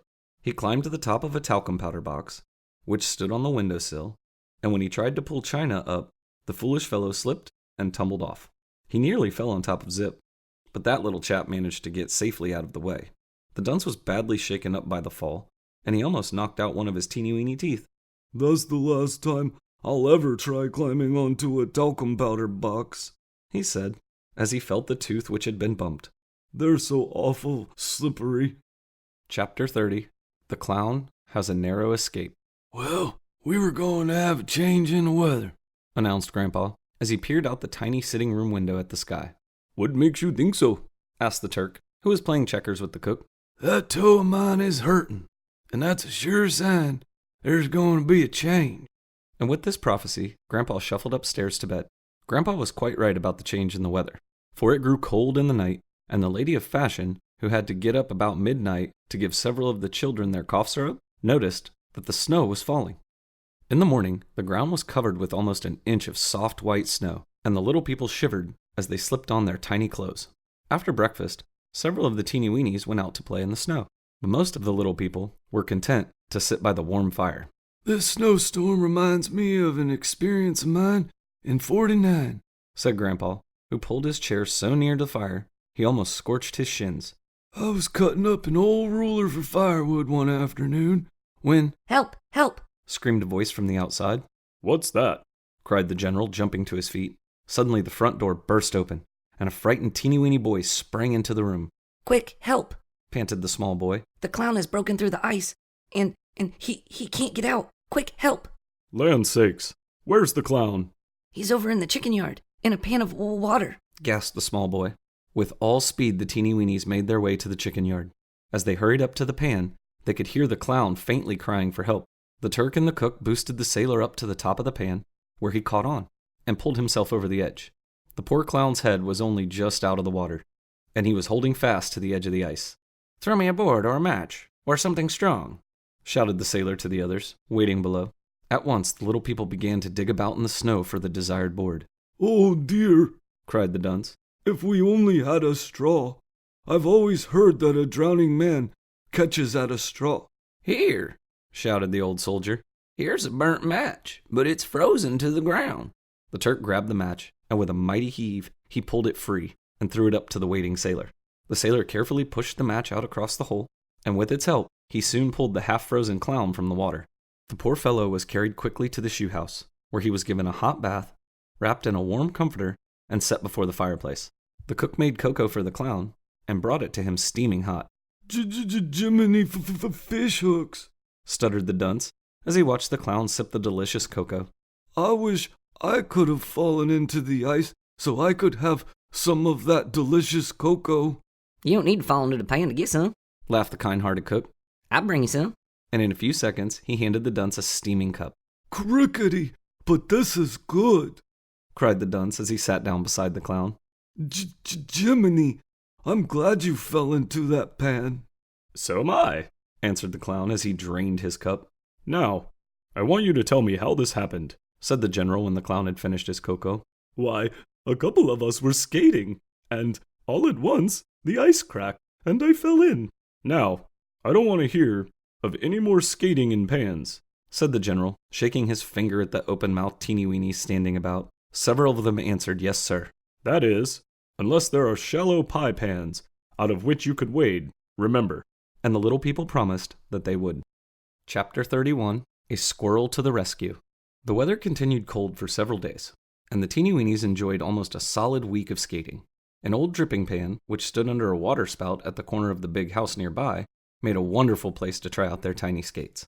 The ice was fully an inch thick, and as it was frozen solid, it made a safe place to skate. The little people had a fine time on the smooth ice, but at the end of the week, a thaw set in, and they were forced to walk for their exercise. I'd advise you people to go out, take a long walk, for I'm going to have a dandy dinner, and I want you to have good appetite so you'll enjoy it. Said the cook Sunday morning, as he stood tying on his apron in the teeny-weeny dining room. What are you going to have for dinner? Asked the Dunce. A baked prune? Well, here's a menu. Potato soup, plank minnow, mashed peas, and grape salad. For dessert, we'll have a date stuffed with chopped nuts and whipped cream. Oh, good. Shouted the Dunce, catching the lady of fashion around the waist and dancing about the room. In a few minutes, the teeny-weenies bundled themselves into their warm muffs, sweaters, and mittens and started out on a long walk. Let's go down and see if the creek is frozen over, Said the general. I haven't been down that way for a long time, and it will make a nice walk for us. There was quite a lot of snow on the ground, but as it was rather solid, the little people were able to walk on it without much trouble. And in a short time, they stood on the bank of the creek. For some time, the teeny-weenies stood watching the huge cakes of ice as they floated down the stream. In order to get a better view, The Lady of Fashion and the doctor stepped out on a piece of ice which had not been broken away from the bank, and, to the horror of the little people, the piece of ice on which they stood snapped off and floated out into the surging stream. It was impossible to swim among the sharp cakes of ice, as a teeny weeny would have been ground to pieces, for some of the cakes were as big as soda crackers. "Oh, Jiminy Crickets!" cried the frightened Dunce. "The Lady of Fashion and the doctor will be drowned, and then they won't get any of that good dinner the cook is getting ready for us." And the poor Dunce burst into tears. Hold on a minute, Doc, shouted a voice, and to the astonishment of the frightened teeny weenies, a squirrel ran up a bush which hung over a stream. Hanging by his front feet, the squirrel swung his body down over the stream so that his bushy tail was only an inch or two from the water. And as the Lady of Fashion and the doctor floated by, he yelled to the doctor to catch on. Catching the Lady of Fashion about the waist, the doctor grabbed the tail, and the squirrel quickly pulled the two teeny weenies up to the bush, down which they safely crawled to the bank. The teeny weenies were not the only ones who enjoyed a good dinner that day, for the little people presented the squirrel and his wife with 4 hickory nuts, 5 English walnuts, and a half a dozen almonds for his bravery in rescuing the Lady of Fashion and the doctor. Chapter 32. A Christmas Present. On Christmas morning, the Dunce was first to jump out of bed. While he was getting into his teeny weeny clothes, he happened to glance out of the tiny window. Great catfish!" he yelled, and his eyes nearly popped out of his head, for on the walk before the schoolhouse stood a huge box. "Get up, Jerry!" cried the Dunce, pulling the bedclothes from the sleeping clown. "There's a Christmas present out in the front yard, and it's as big as a chimney. It's as big as everything." And the Dunce dashed out of the house at top speed. All the little folks had been awakened by the noisy Dunce, and in a few minutes they came pouring out of the shoe house like a stream of water. "It's got a stamp on it and everything. It's addressed to us, too. The mailman must have left it. Hooray!" And the Dunce danced in such a comical way that all the little folks nearly burst from laughing. Some kind person had sent the little people a pound box of candy, and they were too excited to eat their breakfast. So the general told them they could open the box at once. It took a great deal of labor for the little folks to cut away the paper and remove the box cover. "Oh, Williker!" howled the Dunce when the cover had been removed. "It's full of chocolates and bonbons, and great cat size. There's a stick of peppermint candy." "I don't know where in the world we're going to store all this candy," said the general. "There's enough to last us a year." "You can store it in my bedroom, only leave just enough room for me to sleep in." "You mean leave enough room so you can eat yourself to death?" laughed the cowboy. We can put a little of it in the cellar. Said the cook. Maybe 2 or 3 pieces. "There's room for 4 or 5 pieces in the tool house," suggested the old soldier.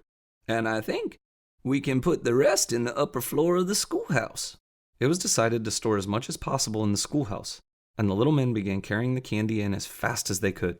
"We can't put any more in here," shouted the old soldier, who came running out of the schoolhouse after several pieces had been stored away. "We've stored 8 chocolates and a stick of peppermint upstairs, and the beams have begun to bend. The floor will come tumbling down if we put another piece up there." Other places had to be found to store the candy, and when the last piece had been put away, there wasn't a bit of vacant space left anywhere in the little houses under the rosebush. "Great grief," exclaimed the general, when the last piece had been tucked away. "We'll have enough candy to last us the rest of our natural lives." "Don't you worry about that, General. I can eat a whole chocolate myself." After the teeny weenies had eaten their Christmas dinner, a whole chocolate was placed on the table, and every one of the little people was allowed to eat all the candy he wanted. The Dunce ate himself sick, but the next morning he was ready for more, and the general made up his mind that the candy would not last as long as he thought it would. Several of the candies were stuffed with nuts, and these the teeny weenies gave to their friend the squirrel, but most of it they kept for themselves, and several pieces are still stored this very minute in the little houses under the rosebush. Chapter 33. Mother Bunch Drinks a Toast. "Well, my toe's on the rampage again," announced Grandpa, several evenings after the rescue of the doctor and the Lady of Fashion. "Whenever that old toe gets to hurtin', just look out for a change in the weather. It'll be mighty cold tomorrow, or I'm no weather prophet." "I hope it gets cold enough to freeze the ice again. That's what I do," cried Patty Penn, who was fond of skating, and had some new racing skates that he was anxious to try. "I remember once, in '49, When the ice was frozen about 6 inches deep, I had to. But he got no further with his story, for the Teenie Weenies started upstairs to bed, and the old gentleman soon followed their example. The next morning, the weather was very cold, and the Teenie Weenies were quite happy to stay indoors where it was warm and comfortable. China was braver than the rest, for that little chap wrapped himself up good and warm and set out to visit a mouse that lived near the rosebush. Hey, there you, China. Shouted a voice as the little fellow hurried past a chicken yard. China glanced up at a huge chicken head that smiled down at him through the slats on the fence, and taking off his hat, he made a very polite bow. Good mornings. Much cold mornings. Cold, Exclaimed the old hen. I should say. It was. I feel just like a feathered icicle, and I wish I had a pair of nice warm felt boots for my feet. They're as cold as a doorknob. Same. Me much sorry. Me will give you me muffler. Said the little fellow, unwinding the tiny scarf from about his neck. I'm much obliged. But Whistling Gizzard, that little muffler of yours, wouldn't keep my little toenail warm. However, there is something that you can do for me, which would help me a great deal. Same. You tell me. Me be much glad to help. Well, Said Mother Bunch, for that was the old hen's name. I'm as dry as a Saratoga chip. I haven't had a drink for 3 days. There's a pan of water in my coop, but it's froze. I beg your pardon, I mean frozen. I've pecked at the ice with my bill until it's as sore as an ingrowing pin feather, and I haven't made a dent in it. Same. Me tell General. He come and click and chop hole in ice. That's the idea. You see, the folks who feed me just throw corn into the pen, and they never look at the pan of water. And of course, they never suspect that it's frozen. If you'll tell the General to come over and cut a hole so I can get a drink, you'll be doing an old lady a great favor. Me tell him kick. And off he ran for the shoe house as fast as he could. China told his story to the general, and a few minutes later, a number of the little people were on their way to Miss Bunch's coop. The old hen saw the little people coming, and she was so excited, she sat down and laid an egg right before the Teenie Weenies. In just a few minutes, the little folks set up cutting a hole in the ice. And it was quite a hard task, for the water was frozen to the depth of one teeny weeny foot. Well, here's to your health, said Mother Bunch, when the little men had chopped through the ice. And dipping her big yellow beak into the cold water, she filled her bill, and raising her head, she let it trickle down her throat. The pan which held the old hen's water had a long handle, and the dunce thought it great fun to crawl up on the handle and slide down to the edge of the pan. He did this several times with great success, but finally failed to catch the edge of the pan and slid off onto the ice and dropped into the cold water. He was dragged out by the Turk and was sent home in disgrace, to the great amusement of the old hen. Miss Bunch presented the eggs she laid to the Teenie Weenies for their kindness, and the little people went home, happy to have such a friendly neighbor.